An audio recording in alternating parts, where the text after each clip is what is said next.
everybody that got selected for fighters or were flying fighters off a ship, they probably have a bit of ego. We all have an ego. Now it's a matter of, are you keeping your ego in check? How do we develop that ego into a positive direction for success? That's the real question. When we would get a new pilot, and I would say their ego is, it's relatively small, but we don't want somebody that's so quiet and you can't understand where they're coming from. So we need to develop the ego. It's a little bit like watering a flower and seeing it bloom slowly. So we keep the ego in check, but we also want to see these incremental successes. So we had a really good plan for how we would take somebody that was new and develop them so that they've got these small successes and a plan towards where we were taking them with bigger success. The first thing we'd work on would be to boost their confidence with landing on the carrier. So you had to really get within somebody else's mind as an experienced aviator and try to pass along that mindset to the younger pilot so that the ego is usually kept in check. That's pretty simple. And then as they move along, they become more confident. And it's really confidence, I think, lends itself towards a what I would call a positive ego, a strengthy ego.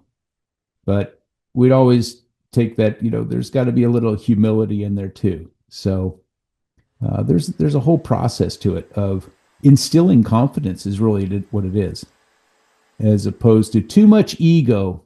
I saw that over the course of my career, and when egos got out of control, not good things happen.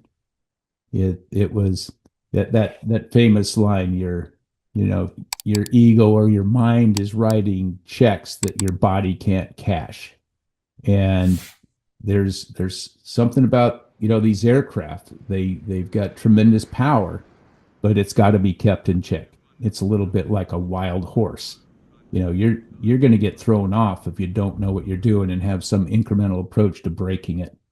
And an airplane's the same way. It can get out of control by pushing it into different areas of its envelope, whether it would be speed or whether it would be in some sort of maneuver that you didn't have enough speed to accomplish it. Some of them can really bite you. The F-14 was that way. It had certain areas that if you went beyond them, the airplane would really punish you. And if you go back to that first Top Gun movie, you see they push the airplane to where it gets out of control, and it had a very poor spin recovery to the F-14. It was essentially, if you got it into a spin, you had to eject. Sometimes ego drove people to places with the airplane that they shouldn't have gone. And I saw that over my course of my career, that people had to get out of a perfectly good airplane for having pushed the airplane beyond the limits of what it was really designed to do. Confidence is good. Oversized egos are not good.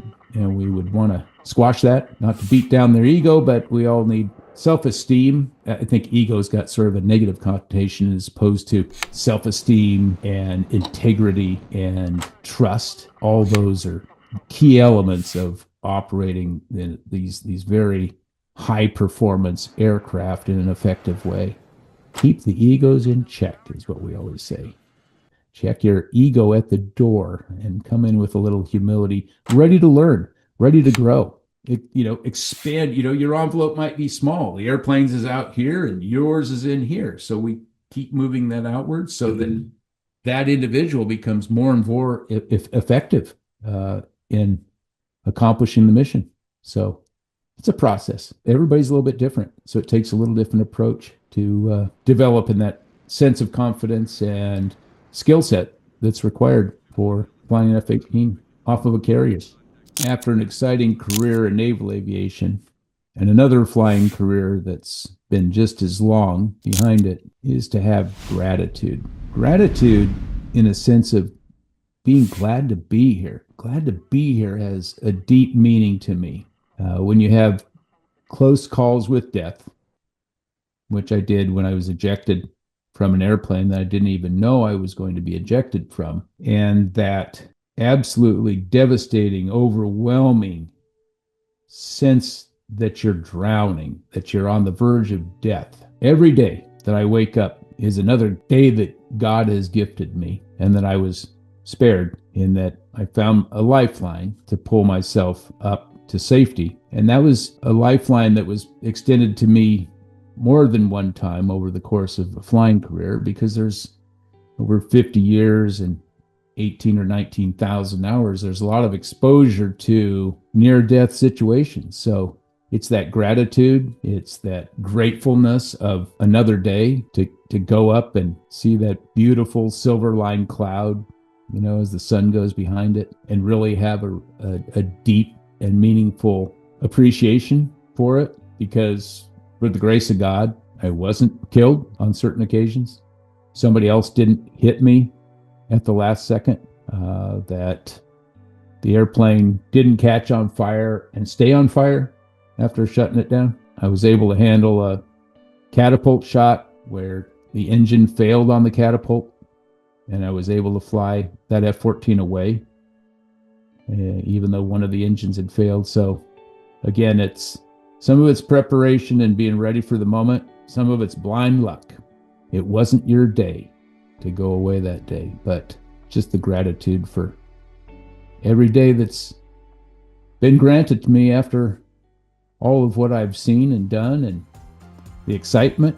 Some of the people that shot at me, I'm thankful they weren't very good shots. I'm still here. Didn't hit the airplane. But it's been exciting, to say the least. But there's been a fair amount of danger along the way that's gone with it. But I guess that's what makes life interesting.